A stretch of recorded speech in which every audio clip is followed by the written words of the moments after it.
welcome you all to the April 4th, 2024 Budget, Finance, and Investment Committee meeting. And the first thing on our agenda is to approve the minutes from our March the 7th meeting. I'd call on our Vice Chairman, Gooch, to approve those, hopefully. Thank you, Mr. Chairman. My motion is to approve the March 7th meeting. Also, on the behalf of the Budget Committee, I would like the minutes to reflect this evening that we wish Chairman P a happy birthday. And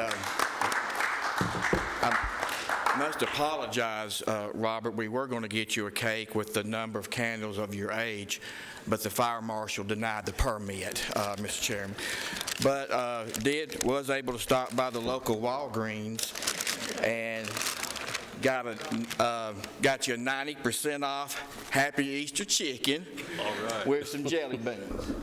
Well, thank you so much. Right there. I appreciate Motion that. to approve the minutes. I have a motion to approve the minutes. Is there any way we can delete all the other stuff that went with that? Hearing no objection, all in favor signify by saying aye. Aye. Any opposed? Motion carries.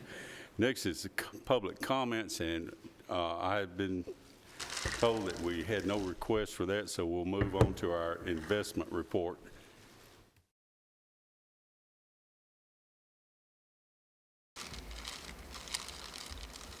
Kent Beatty, Rutherford County Trustee. I feel like a broken record. We're exactly where we were a month ago. Rates are exactly the same, but they are good. So that's my report. Motion to approve the good report. And the second investment. We have a motion and a second to approve the report. Are there any questions? Hearing none, all in favor signify by saying aye. Aye. Any opposed? Motion carries. Thank you and happy birthday, sir. Thank you. All right, next is our fund condition report, and we'll call on Michael.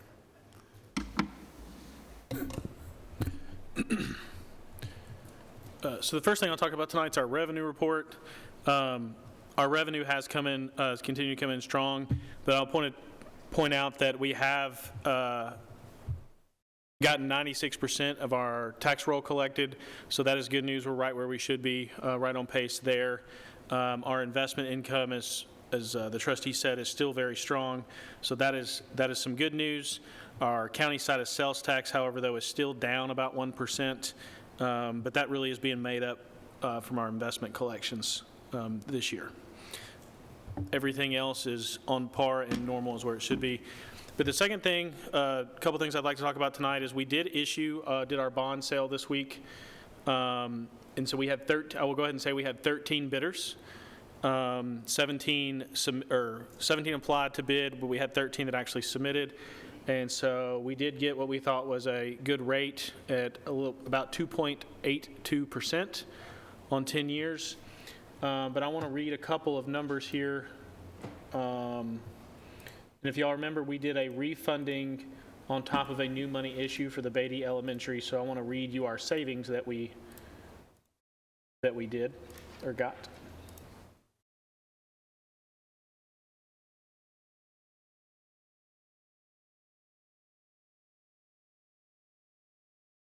So on the refunding component, we saved almost $700,000 over the next 10 years for the refunding of our debt from 2014. So I think that is really good news. To save that, we refinanced that 20-year debt down to the 10-year. And then on our new debt issuance, we rolled that in, so that's all with the 2.82%. But that refunded bond was in the mid-threes. So all of that is good news.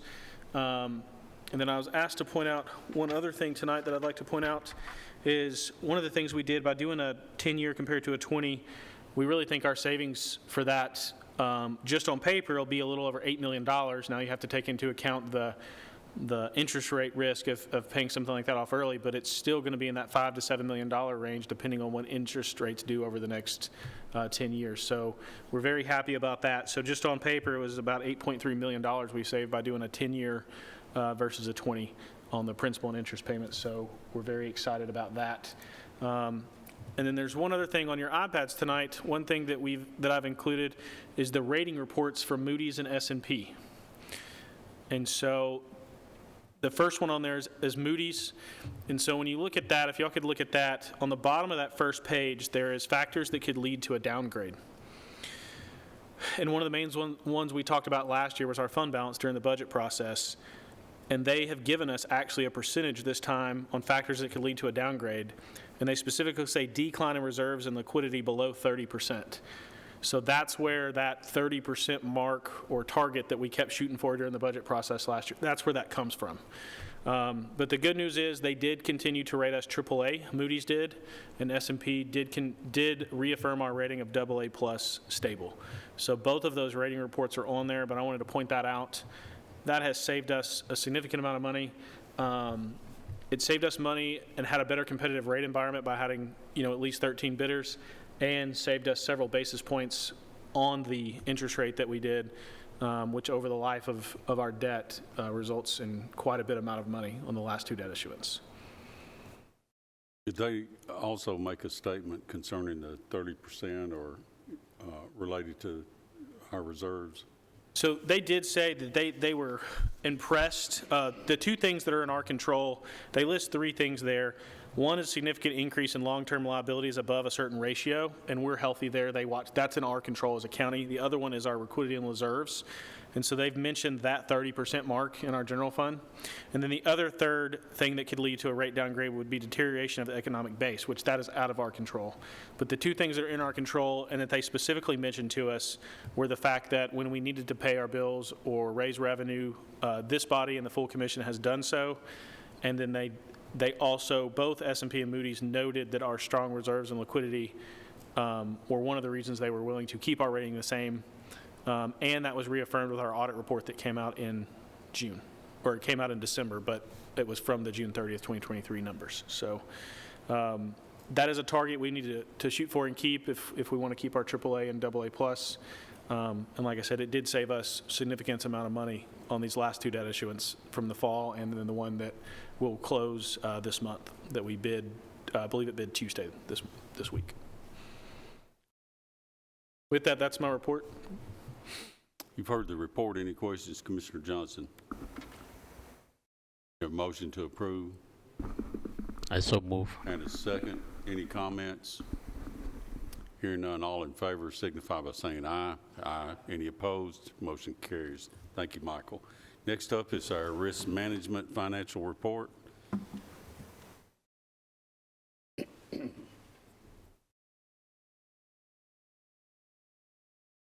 Welcome. Good evening, Commissioners. Ed Elam, Insurance and Risk Management Director.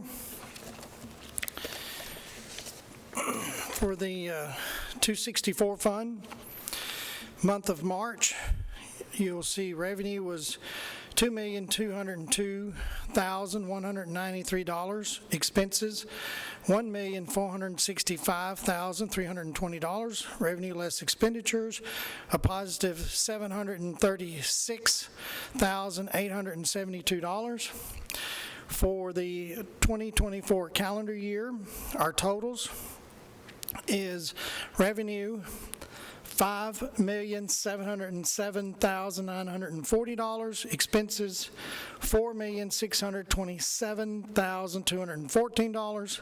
Revenue less expenditures, a positive $1,080,726.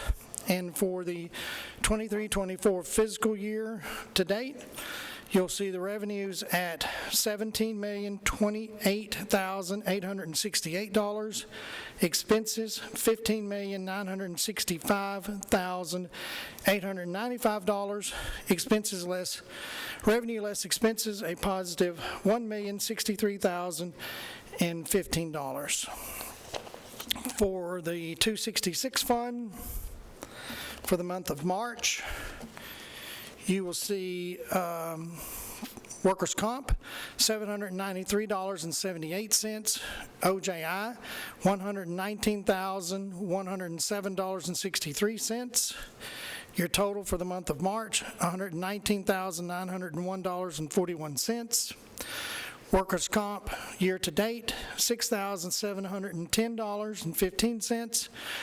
OJI, $496,119.12. And your total for your year is $502,829.27. And then your county attorney expense for the month of March, $106,678.57. Mr. Chairman, that concludes my report. Any questions from the committee? Commissioner Irvin? I'd be remiss if I didn't ask about the $106,000. Seems kind of high or a little bit out of line with the rest of the average. Yes, sir. So, in anticipation of your question, I got some figures. In the Candy Crush lawsuit, again, we were being sued for $10 million. And for the month of March, the Candy Crush portion of that 106 is $63,572. Keeping in mind that it was a jury trial in Nashville, and also it was for a total of 2 weeks. So that's preparation to get, that's a carryover also from the month before, and that's the preparation for that trial in Nashville. Walk me through how that works. Do we get any of that back, or are we just doubling up on lawyers, or how is that? I mean, usually insured litigation, there's kind of a mechanism for paying some of the lawyer legal fees, et cetera. And so I'm trying to figure out what is this 106 number? I get what you're saying, but do we get any of that back through the insurance? Are we self-insured? Is that kind of the bottom line, or how does that work?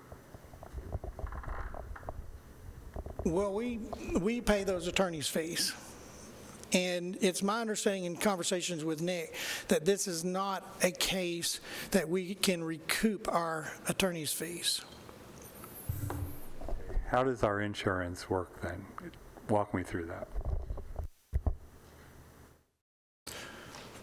Well, I think on the liability, it's $350,000, I think, before the reinsurance kicks in. We changed it to $500, but in this particular case, I think it was $350 at the time. So anything from $350 or less, the county pays, and then the reinsurance will kick in after that. So we're self-insured up to the $350. So let me try a different way. Okay, I'm trying to figure out why it's 106. Why isn't we're paying premiums all along so that hopefully we can mitigate the liability, and that hopefully we can, after some presumably deductible or some number along those lines, we would not have to pick up the tab for the litigation costs and things along those lines. It would all be rolled into insurance above that number. Now, if it works differently, please explain to me how it works. Let me interject something here. I think your questions would be directed to our attorney. And I know he reports to the steering committee each month. Now, as far as this particular case goes, the way our contract is, we pay them X amount of money, but there are cases where they have to spend time, or we have to hire an outside attorney to pay to fight a case. This happens to be, in my opinion, I think what's happened is this was a case where we had to send them to litigation, which was over and above what they normally do for us. Now, Michael, you probably go. I think I can answer the question. Ahead. So to answer your question, you are correct. We're self-insured up to a certain amount. It's kind of like a medical and stop loss. We have a reinsurance deductible, whatever you want to call it. That amount is different for different things.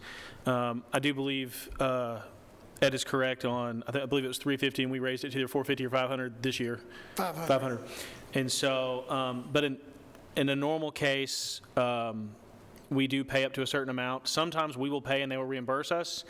And then some special circumstances, we've paid all the way up and they've sent us a check afterwards, or they've covered it. And then in some cases we've had a disagreement on what qualifies, or they didn't want to pay, and we have argued and negotiated with the insurance company. They've sent us a big check at the end, and that's happened. We received one of those this year in our self-insurance fund in 263, and we are anticipating another large check like that's coming.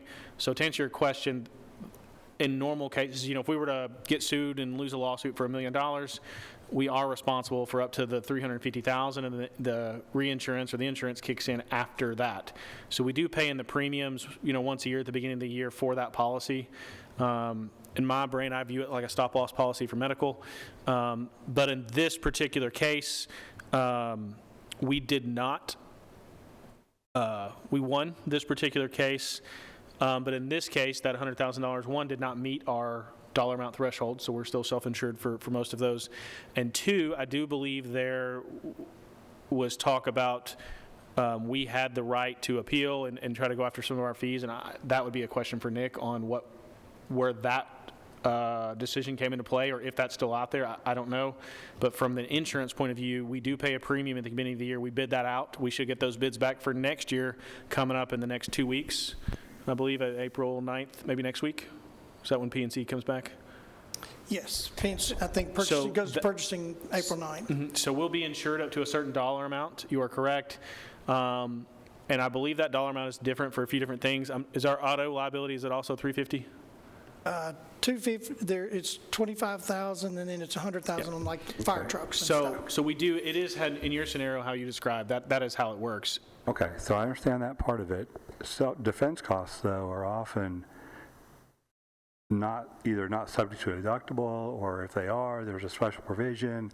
I'm trying to figure out the defense cost. In other words, this may be totally reasonable. I don't have a basis for it. I'm trying to figure out the defense cost piece of it that would often not be under that deductible amount. In other words, think of it like you go out and get your homeowner's insurance or something along those lines.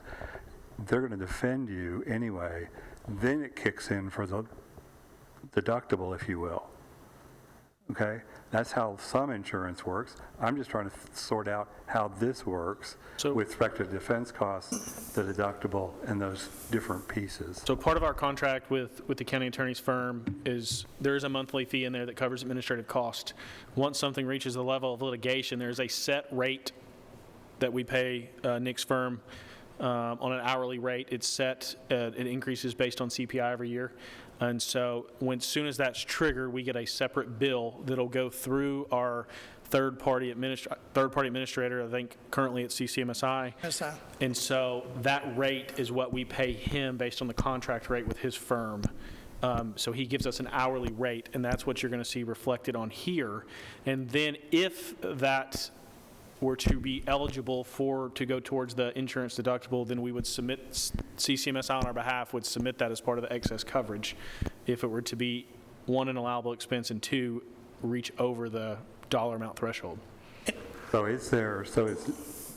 Nick and his firm are the only attorney on the case, or does the insurance provider also provide? And then no, they do. We are self-insured.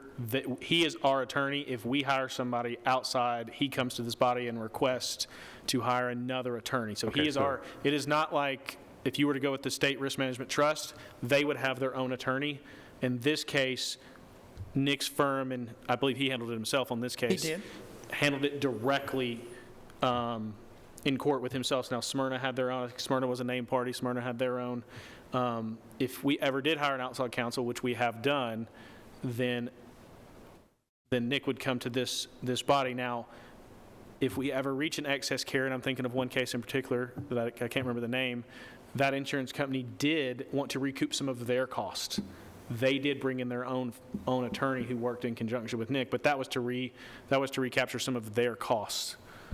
Okay, thank you. I'm just trying to be sure I understand how the defense costs, which it sounds like it's Nick, unless through the various mechanisms, through the insurance mechanism, and then there is no self-defense costs picked up for another attorney. it's just Nick, is what I'm hearing. To get another attorney, he has to have commission approval, and let me recognize Chairman Harris for a That's minute. fine. No, I'll try to explain to you. Nick charges us $165 an hour. That's what we negotiated with him. And if there is an outside attorney, which we do hire for outside attorneys, Nick's office does the negotiations on that amount. So try to give you an understanding. You know, Ed was telling you about Candy Crush, and that was a big case. It just came up with a lot of work. But we also have about 13 or 14 other lawsuits that we're dealing with right now. So, and to give you an idea, 5 years ago when I became chairman of steering, we had what we call a litigation list. And it was 6 to 7 pages long on each page, which is about 6 lawsuits. Now we got it down to 2 pages.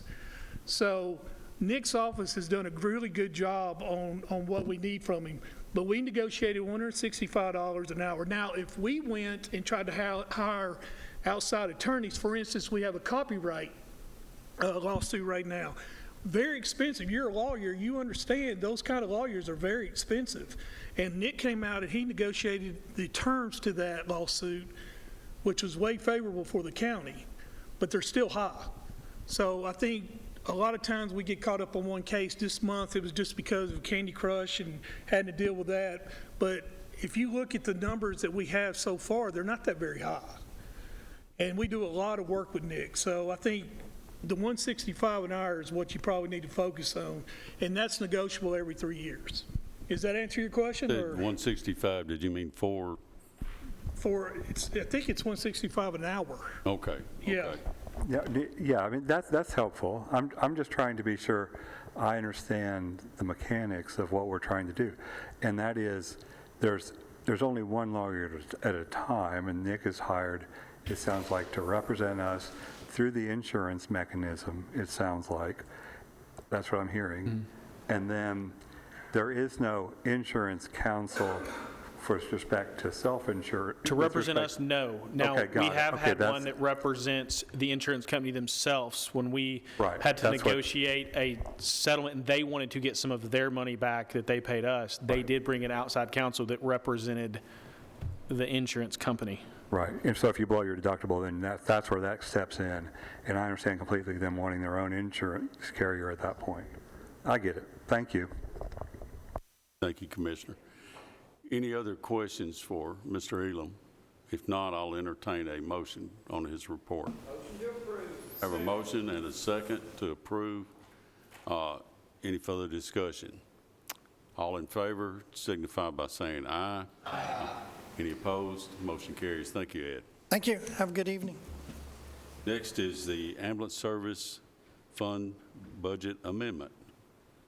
I guess Brian, there he is.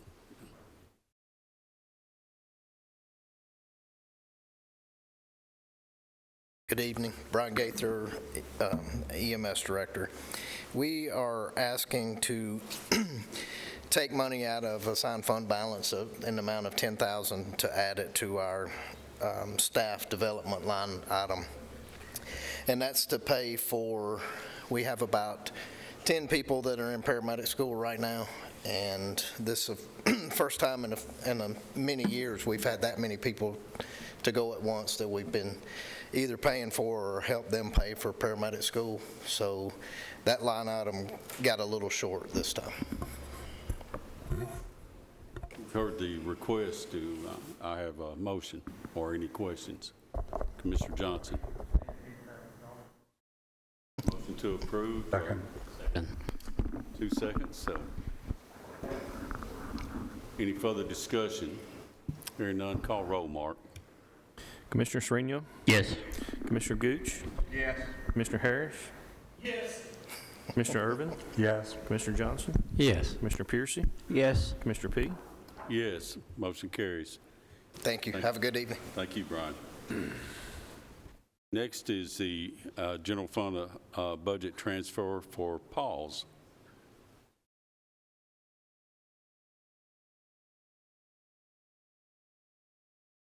Welcome, Michael. Thank you, sir. Good evening, Michael Gregory, Rutherford County PAWS Director.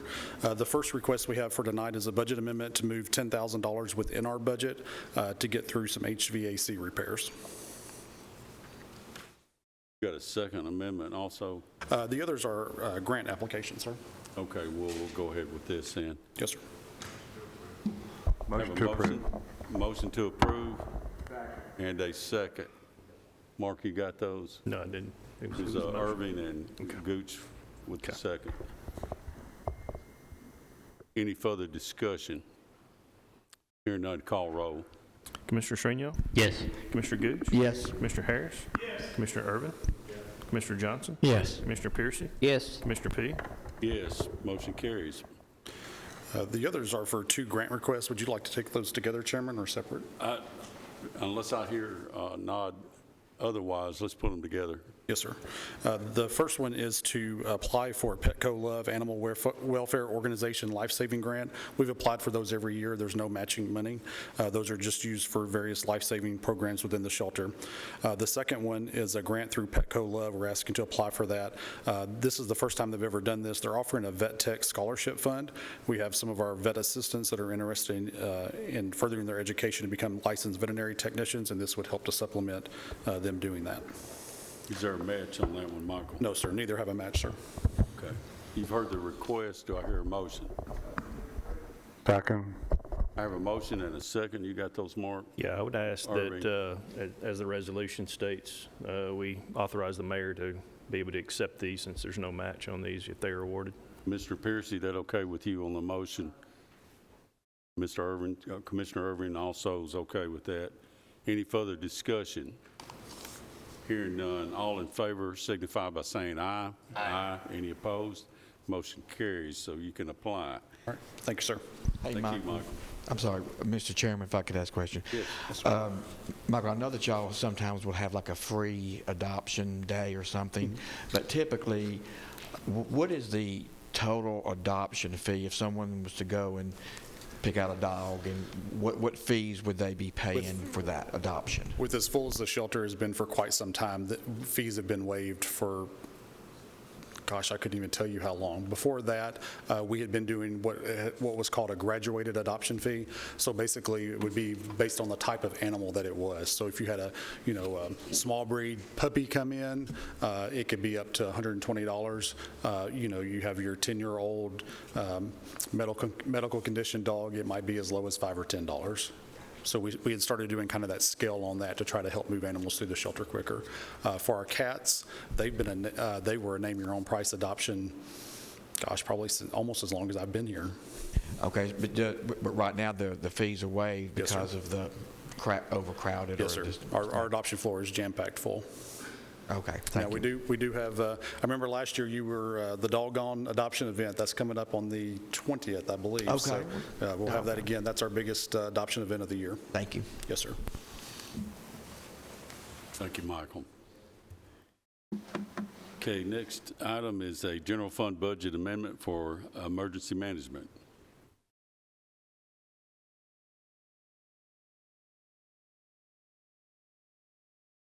Welcome. Chairman, committee, Chris Clark, Public Safety Director. Tonight, we were requesting a budget amendment for Homeland Security fiscal year 23, moving $36,872 from line item 235 into 430,790. This is for Homeland. We received the money, and we want to purchase the equipment for this. And it goes all the way across the county. What kind of equipment? Anything from law enforcement robots to medical equipment, just different items that is supported by the region. So there's five counties that's involved in this. Y'all have a committee that decides what y'all purchase, isn't that correct? Yes. That's what it was in the past when I was on public safety. Yeah. So. It goes through like 3 regional committees before it's awarded. Meeting priorities. Any further questions for the director? Hearing none, I'll entertain a motion. Motion to approve. Second. Commissioner Irvin, second by Commissioner Sereno. Any further discussion? Call roll, Mark. Commissioner Sereno? Yes. Commissioner Gooch? Yes. Commissioner Harris? Yes. Commissioner Irvin? Yes. Commissioner Johnson? Yes. Commissioner Piercy? Yes. Commissioner P? Motion carries. Thank you. All right, item 11, general fund budget amendment and transfer for the sheriff's office.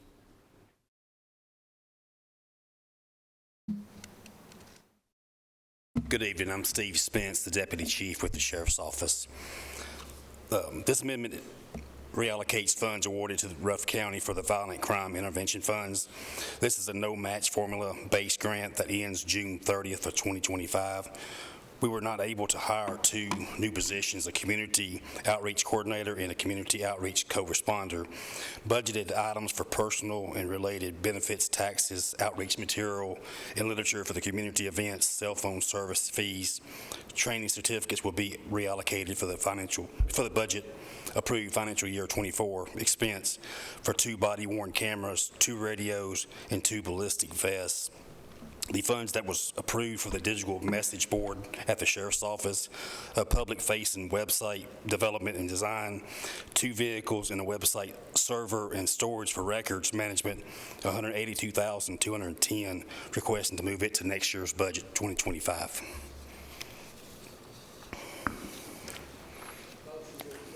I have a motion, Commissioner Piercy. Second.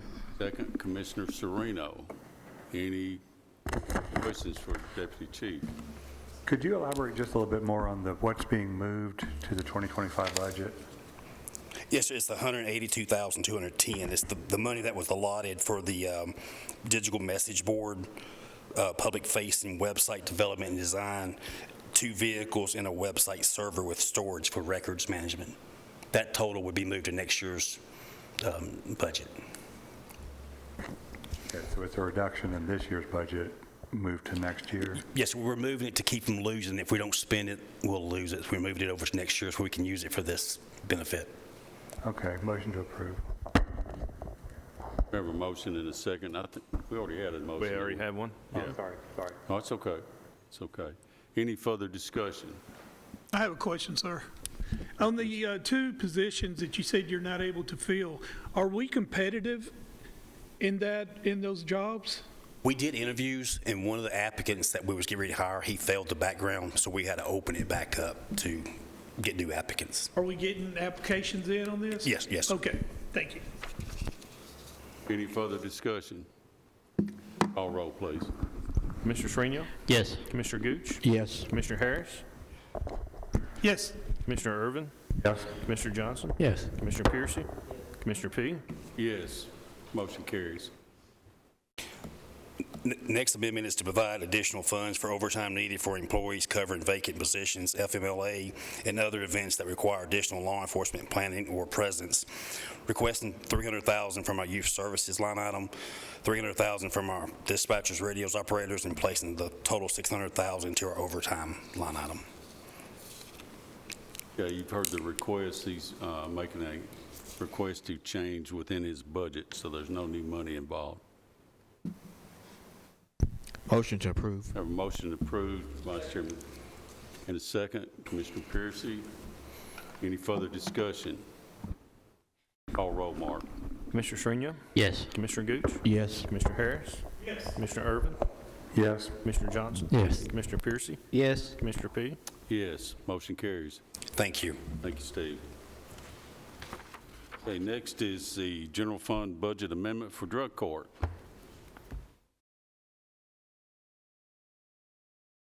Good evening.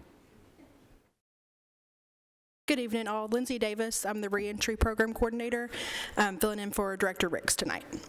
So the first thing that we have is the state has approved a 5% increase for the Adult Recovery Court and Veterans Treatment Court budgets, and we're asking for permission to accept that increase. And there's no match or anything involved with this, is that Correct. No match. It will be used to purchase therapy, educational supplies, books, and storage, as well as food, hygiene products, clothing, and backpacks for clients. Any questions from the committee? Motion to approve. Chairman Harris makes a motion to approve. Second, Commissioner Johnson. Any further discussion? Call roll, Mark. Commissioner Shrino? Yes. Commissioner Gooch? Yes. Commissioner Harris? Yes. Commissioner Irvin? Yes. Commissioner Johnson? Yes. Commissioner Piercy? Yes. Commissioner P? Yes, motion carries. Please continue. And the next one is on behalf of the reentry program. We are asking permission to apply for an evidence-based programming grant up to $1 million. It is no match. It would be used to for the construction and furnishing of a new programming building at the Adult Detention Center. Okay, you've heard the request. Any questions for Ms. Davis? Hearing none, I'll entertain a motion. This is to apply for a grant. Correct. Have a motion, Chairman Harris. Second. Commissioner Sereno. Is there a match on this, Mr. No Chairman? match. No match, no. Any further questions?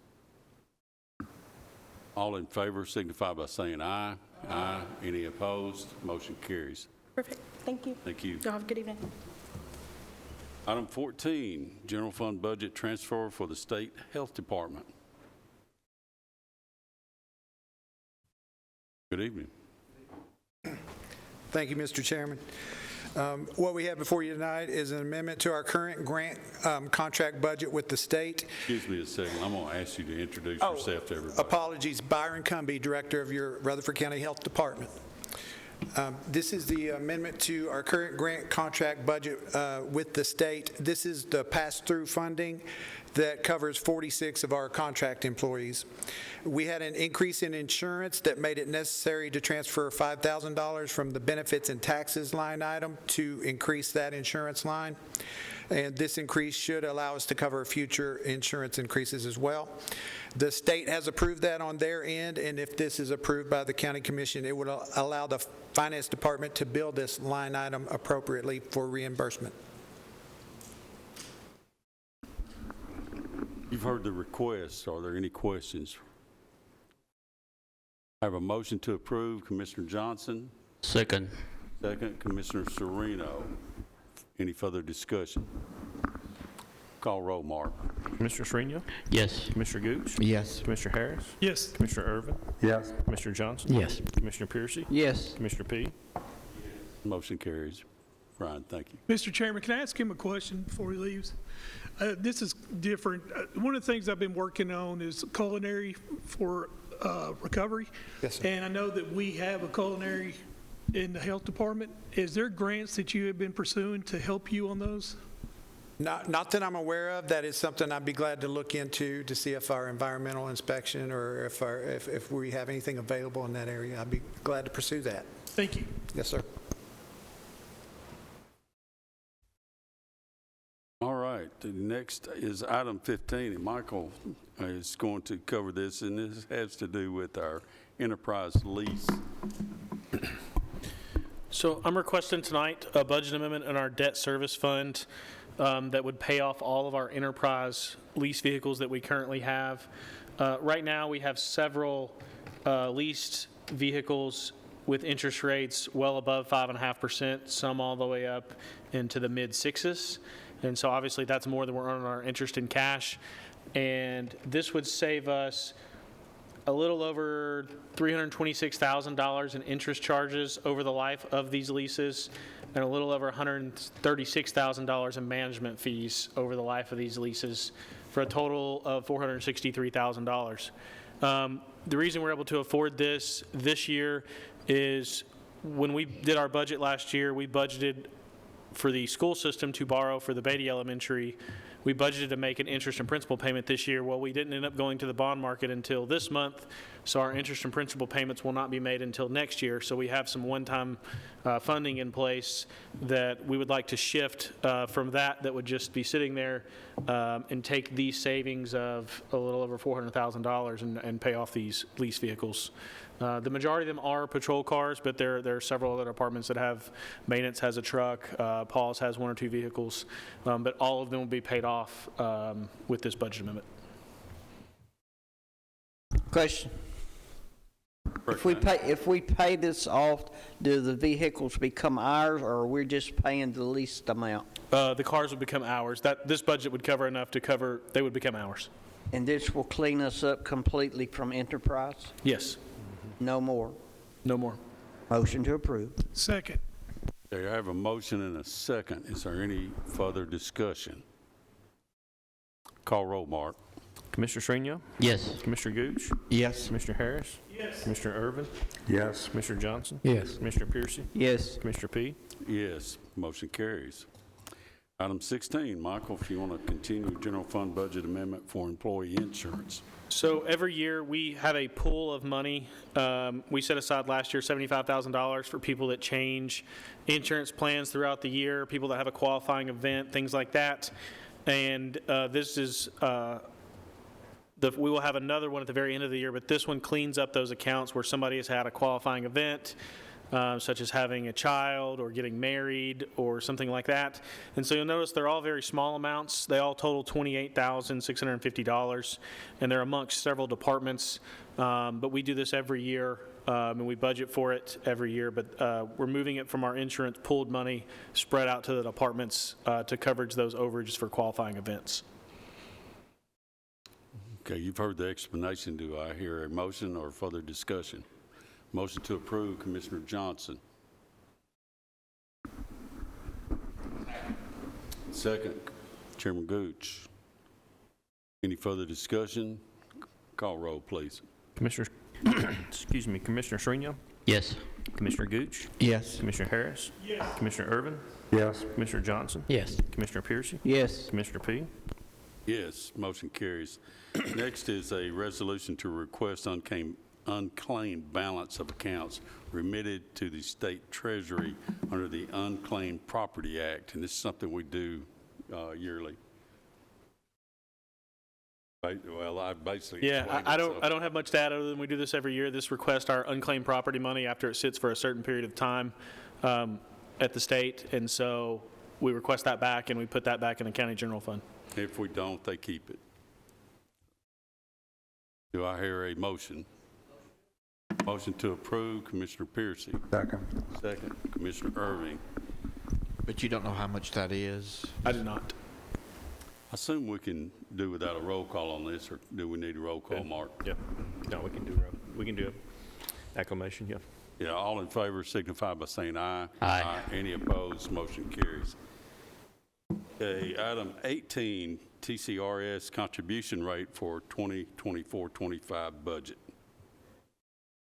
So every year we have this as well, right before budget time, and we just received this from the state. Our minimum amount of pension rate under our current pension plan for next year will be 11.88% beginning July 1. Just to give you some reference, the current year we're in, we're paying 11.11%, so it did go up 0.77%. That is the minimum we would have to pay. We do have the option to pay more. But every year we bring this to you for approval if you would like to pay the minimum or if you'd like to pay more. Are there any questions about this proposal? This is, as Michael said, something that we have had to deal with. In the past, it's been quite painful when we had large increases, because then we would have to increase the amount that we keep back.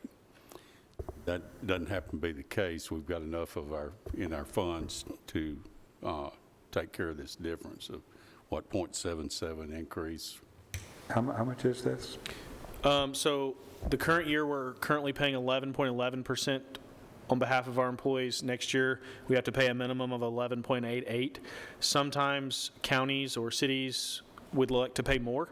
And so some years, if your rate would drop based on an actuarial basis, my recommendation would probably be to leave it the same, and you'd pay more than the minimum rate. However, my recommendation this year would be to pay 11.88%, the minimum. And to give you some reference, 2 years ago it was 10.16. This current year it's 11.11, and next year the minimum will be 11.88. In terms of dollars? I would have to. It's 11.88 on every full-time employee salary in the county, so I'd have to run the numbers. We can have that for you at the full commission meeting. That'd be great. All right. This actually won't go to the commission. This is just for preparation of the budget. We'll get So that you'll see it in the budget document coming up in May. Thank you. Commissioner Johnson. Michael, do you recommend the minimum 1188? Yes, like I said, yes. The only time I would recommend going above, if we had a really large pension deficit, which we don't, an unfunded, really large unfunded pension liability, which we don't, or if, let's say, we dropped to 10%, we were already paying 11%, I would recommend we keep paying, I would recommend we never decrease what we pay, but in this case, I recommend the 11.88. Motion to approve. Thank you, Commissioner Johnson. Second. Commissioner Sereno seconds. Any further discussion? Hearing none, and we're not talking to figure. All in favor signify by saying aye. Aye. Any opposed? Motion carries. Okay. Last is the Rutherford Opioid Board recommendations. Michael, you want to start with that? So the Rutherford County Opioid Board awarded money to 3 organizations at their meeting Wednesday. The first one was they awarded $21,000 for Rutherford County Schools to purchase some HOPE curriculum, which is Health and Opioid Prevention Education curriculum. They awarded $57,532 for the yard on a reimbursement basis for staff and related costs associated with the program. Those 2 are what you see the budget amendment before you tonight. Additionally, what was awarded was $100,900 for MTSU for a contract with them beginning July 1, 2024 for next budget year. That will be included in the proposed budget that you will see in May, but would be effective in July. That's why it's not included in the budget amendment amount tonight before you. Just a note for the opioid committee is the reason you're seeing that about MTSU, so we won't have all this crammed on us during budget. It'll be some things similar to what we did with the sheriff's department and a couple other things. But anyway, any further questions about the opioid committee's recommendations? Hear none, I'll entertain a motion. I have a motion from Commissioner Piercy. Second, Chairman Gooch. Any further discussion? Call roll, Mark. Commissioner Sereno? Yes. Commissioner Gooch? Yes. Commissioner Harris? Yes. Commissioner Irvin? Yes. Commissioner Johnson? Yes. Commissioner Piercy? Yes. Commissioner P? Yes, motion carries. To my knowledge, that is all the business we have tonight, so I declare we are adjourned.